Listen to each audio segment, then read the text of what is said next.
O trabalho apresentado agora se chama Aspectos Fisiológicos e Psicológicos do Estresse. Os alunos do grupo são Rafael Pérez Buch e Bruno Lara.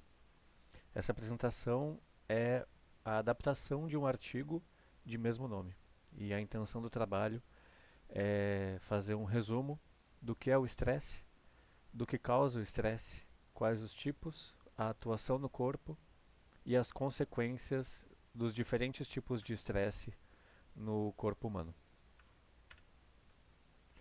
Primeiramente, a palavra estresse, ela vai ter uma origem histórica derivada do latim, que foi popularmente usada durante o século XVII para apresentar adversidade ou aflição. Essa palavra ainda é presente no italiano, na tradução de estresse. Já no final do século XVIII, o uso dessa palavra evoluiu para denotar força, pressão ou esforço, exercido primeiramente pela própria pessoa, o seu organismo e mente. E desde a Revolução Científica, os físicos usaram a palavra estresse para demonstrar tensão, compressão, desalinhamento, torção ou é, uma envergação, né? Tornar algo envergado.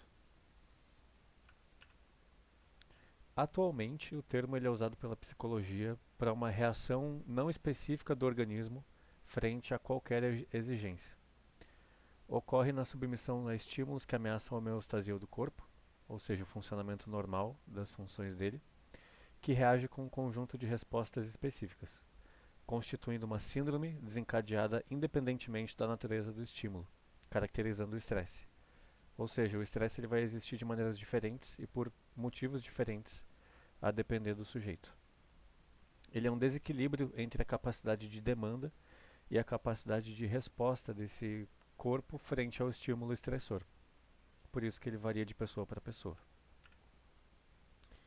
Existem diferentes tipos de estresse e eles são interligados entre si. Um tipo de estresse pode ocasionar em outro. Existe o físico, o psíquico, por sobrecarga, por monotonia, crônico e agudo. Além disso, o artigo analisado ele vai diferenciar dois tipos de estresse. O eustresse, que é a alegria, o aumento da capacidade de concentração, agilidade mental, funções musculares harmoniosas e bem coordenadas surgem nesse tipo de estresse. Há sentimento de vitalização, de prazer e confiança. Esse tipo de eustresse ele vai estar em situações positivas, né, ou consideradas positivas pelo sujeito, como uma promoção, o nascimento de um filho, uma partida de futebol. Já o distresse gera ansiedade destrutiva, medo, tristeza, raiva, menor capacidade de concentração, de funcionamento mental e ações musculares se tornam descoordenadas ou desarmônicas, assim como há o predomínio do desprazer, da insegurança e aumenta a probabilidade de acidentes quando uma tarefa está sendo executada. Como que esse estresse ele vai acontecer? O estresse ele é natural no corpo humano a depender da situação. Na primeira fase, ela foi inclusive um recurso evolutivo para diferentes circunstâncias em que os corpos atuam. Na fase de alarme, vai acontecer o aumento da frequência cardíaca e da pressão arterial, para que o sangue circule mais rapidamente e, portanto, chegue aos tecidos mais oxigênio e mais nutrientes. O aumento da frequência respiratória e dilatação dos brônquios, para que o organismo possa captar e receber mais oxigênio. A dilatação da pupila com exoftalmina, para aumentar a eficiência visual, ao aumento no número de linfócitos na corrente sanguínea para preparar para possíveis danos aos tecidos e pela ansiedade. Essas alterações fisiológicas ocorrem devido à atuação dos hormônios adrenérgicos da medula suprarrenal e do hormônio noradrenalina, que atuam em fibras pós-ganglionares do sistema nervoso simpático. Aqui nós temos três situações diferentes que podem ser estressoras: a cobrança de um pênalti numa partida de futebol, a visualização de um predador em meio ao mato, que a gente tem a imagem de um leão, E aqui a gente tem a apresentação de algum show, música ou palestra para um grande público. Então a gente tem desempenho físico, sobrevivência e desempenho social. Já na fase de resistência, ela é caracterizada pela reação de hiperatividade do córtex da suprarrenal por imediação do diencéfalo da hipofisiária. Neste estágio, o sangue encontra-se em rarefação e ocorre o anabolismo. Há o aumento do córtex da suprarrenal pela atrofia do timo, baço e de todas as estruturas linfáticas, hemodiluição, aumento do número de glóbulos brancos, diminuição do número de eosinófilos, ulcerações no aparelho digestivo, aumento da secreção de cloro na corrente sanguínea, irritabilidade, insônia, mudanças de humor e diminuição do desejo ou desempenho sexual. Aqui eu escolhi colocar algumas tarefas estressoras que já tomam um tempo. Então a gente pode ver que esse construtor ele fez a parede dos fundos alinhada, mas depois do que seria um tempo de trabalho ele começa a desalinhar os tijolos que ele vai usar para construir o resto da parede. Então a fase de resistência seria o trabalho, colocando ele em estado de alerta, mas depois de horas ele passa a entrar para a fase de resistência. E por último, seria depois do trabalho, né, no ambiente já noturno, as pessoas voltando é, de ônibus. Né? Então tem o contato humano, tem os riscos do ambiente urbano, tem a exposição ao trabalho por tempo prolongado. Além disso, as pessoas aqui elas estão em maioria, se não todas, usando máscara. Então dá para assumir que o contexto da pandemia também foi um agente estressor nesse momento. Por fim, vai acontecer a fase de exaustão. Caso os estímulos estressores, nesse caso da fotorrotina, continuarem a agir ou se tornarem crônicos e repetitivos, a resposta se mantém. Ocorre o retorno constante da fase de alarme e a falha dos mecanismos de adaptação, assim como o esgotamento por sobrecarga fisiológica e, eventualmente, caso a situação de estresse não seja alterada ou a pessoa não se adapte à situação de estresse, o organismo ele pode vir a falhar e o sujeito a falecer. O estágio de esgotamento se desenvolve quando a ação do estressor, ao qual o organismo adaptou-se, permanece por um longo período, até finalmente esgotar a sua energia de adaptação. Não é necessário que a fase se desenvolva até o final para que haja o estresse, e somente em situações mais graves é que se atinge a fase de exaustão.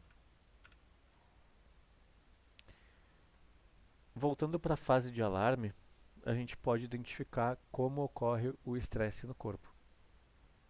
Primeiramente, os sentidos, através do sistema de aferição do corpo, vão informar um estímulo de estresse para o hipotálamo. Então, o hipotálamo vai receber esse alerta. O hormônio CRH, ou corticotropina, ou o hormônio liberador de corticotropina, estimula a reação, atingindo a hipófise, que libera outro hormônio, a adrenocorticotrópica, ou melhor, o hormônio adrenocorticotrópico. Esse ativa as glândulas suprarrenais, que libera cortisol no sangue, iniciando assim a reação de luta ou fuga. Por fim, o hipotálamo vai decidir a resposta ao estresse. Nesse caminho de volta, e já que a gente citou o hipotálamo, é importante identificar que na fase de resistência e exaustão prolongada, o hipotálamo pode ter uma diminuição caso o estresse não pare. Então, após meses ou anos de exposição ao estresse, o indivíduo estressado vai ter uma diminuição no hipotálamo. Alterações psicológicas ligadas ao estresse. Existem diferentes tipos de efeitos. Primeiramente, o efeito cognitivo. A concentração se torna curta e errática, causando um problema para a formação de memória de curto e longo prazo. O reconhecimento diminui, mesmo a respeito de materiais familiares. A tomada de decisão se torna impulsiva e incerta. Os erros aumentam em tarefas manipulativas e cognitivas. Baixa a capacidade de planejamento a longo prazo. e os padrões de pensamento tornam-se confusos e irracionais. Quanto aos efeitos emocionais, reduz a capacidade de relaxamento muscular, de prazer e de foco. Aumenta-se a hipocondria, desaparece a sensação de bem-estar, há mudanças nos traços de personalidade, piora na ansiedade, supersensibilidade e reatividade. Enfraquecem-se as restrições de ordem moral e emocional. Os códigos de comportamento de impulso sexual enfraquecem, aumentam as explosões emocionais, desenvolve-se a depressão e a sensação de desamparo. O entusiasmo cai ainda mais, surge um sentimento de impotência para influenciar os fatos ou os próprios sentimentos a respeito deles. A autoestima diminui de forma aguda, desenvolvem-se sentimentos de incompetência e inutilidade. Então é muito comum que após uma exposição prolongada a um agente estressor, a pessoa comece a raciocinar de que ela não tem alternativa. E nesse sentimento de falta de alternativa, acontece uma resposta depressiva ao estresse. Se eu não consigo enfrentar ele, nem afastar, eu vou me tornar inerte. E aí acontece o desenvolvimento da depressão. Quanto aos efeitos comportamentais, desenvolve-se a gagueira, um comportamento hesitante, podendo surgir em pessoas até então não afetadas. Pessoas normalmente mais extrovertidas, mais calmas, elas podem se tornar hesitantes. Diminui os interesses e o entusiasmo. Aumenta o abstenteísmo, atrasos ou falta no trabalho por doenças. Lembrando, essas doenças elas podem ser doenças reais ocasionadas do estresse ou elas podem ser percepções de doença por um corpo estressado. Cresce o uso de drogas, abaixam-se os níveis de energia, rompem-se padrões de sono, há o aumento do cinismo a respeito dos clientes, colegas e também todo o círculo social desse indivíduo. Ignoram-se novas informações, tanto por desatenção quanto por falta de capacidade de formar memórias, assim como responsabilidades passam a ser transferidas para outros, lembrando do que a gente falou sobre autoestima. Surgem padrões bizarros de comportamento, podem ocorrer tentativas de automutilação ou até mesmo suicídio. O estresse enquanto doença, ele precisa ser primeiro avaliado e depois enfrentado. Como que ocorrem essas duas etapas? Pode ocorrer o relato de experiência, o que é de fundamental importância, pois ele é baseado nesse relato de experiência que a pessoa terá sua percepção do estresse, como irá enfrentá-lo e no tipo e intensidade da resposta a ser produzida. É a avaliação que dá ao indivíduo o significado do momento em que está vivendo, pois um mesmo acontecimento estressante pode ser vivido com alegria por uma pessoa, enquanto está sendo vivido com sofrimento por outra. Os fatores que influenciam nos processos de avaliação são as crenças, as convicções, as premissas, fatores do ambiente, mudanças de rotina, casamento, morte, divórcio, demissão ou aposentadoria.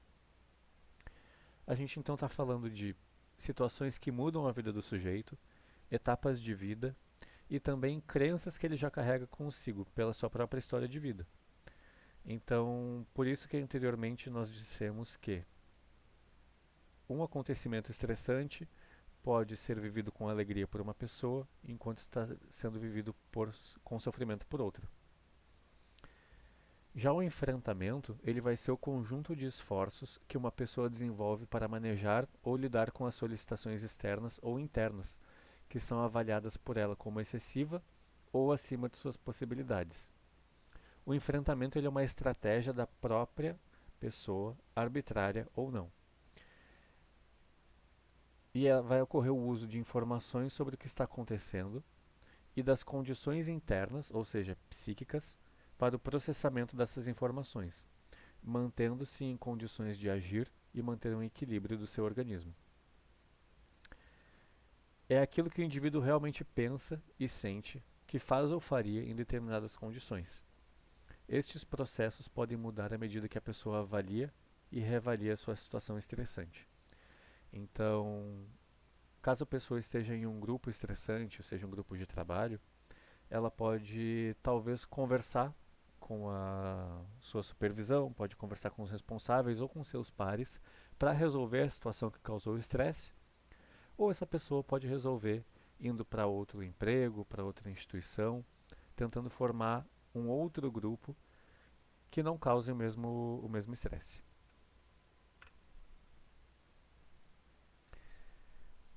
Lembrando que o enfrentamento ao estresse e também o prolongamento do estresse no corpo, ele pode causar diferentes tipos de doenças. Doenças digestivas, como úlceras, depressão, câncer, impotência sexual e disfunções no crescimento.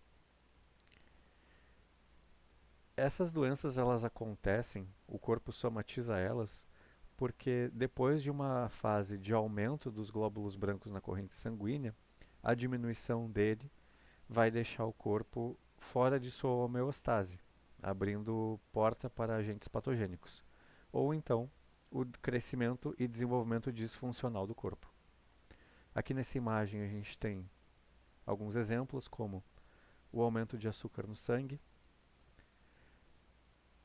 a diminuição da memória e da atenção depois de uma ação prolongada de cortisol, aumento da pressão arterial, diminuição da sensibilidade à dor, diminuição da felicidade pela serotonina e supressão do sistema imunitário. Considerações finais. O estresse nem sempre é um fator de desgaste emocional e físico, e sim um mecanismo natural de defesa do organismo. Recebem-se os estímulos internos e externos através do sistema nervoso, e dependendo da forma com que esses estímulos são enfrentados, poderão provocar alterações psicológicas e biológicas negativas, podendo levar ao estresse crônico. Nesse caso, ocorrem alterações fisiológicas que poderão desencadear vários tipos de doenças psicossomáticas. Voltando para outra etapa do trabalho, a gente percebe aqui que na história da humanidade, o estresse ele foi uma condição para o desenvolvimento da própria humanidade, através da exposição ao mundo e também da exposição ao próprio grupo social em que o indivíduo cresce e vive.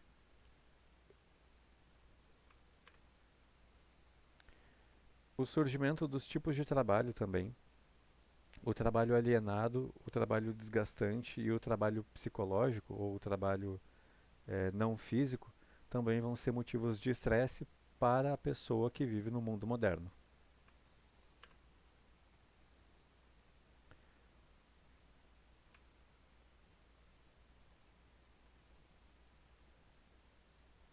A gente vai ter também aqui o exemplo de uma rotina estressante, já que é uma pessoa que atende ao trabalho, cuida da família e realiza as tarefas domésticas. Então a gente vai ter também uma divisão de gênero na produção do ambiente estressor, do agente estressor e também na proliferação de doenças para essa pessoa exposta ao estresse.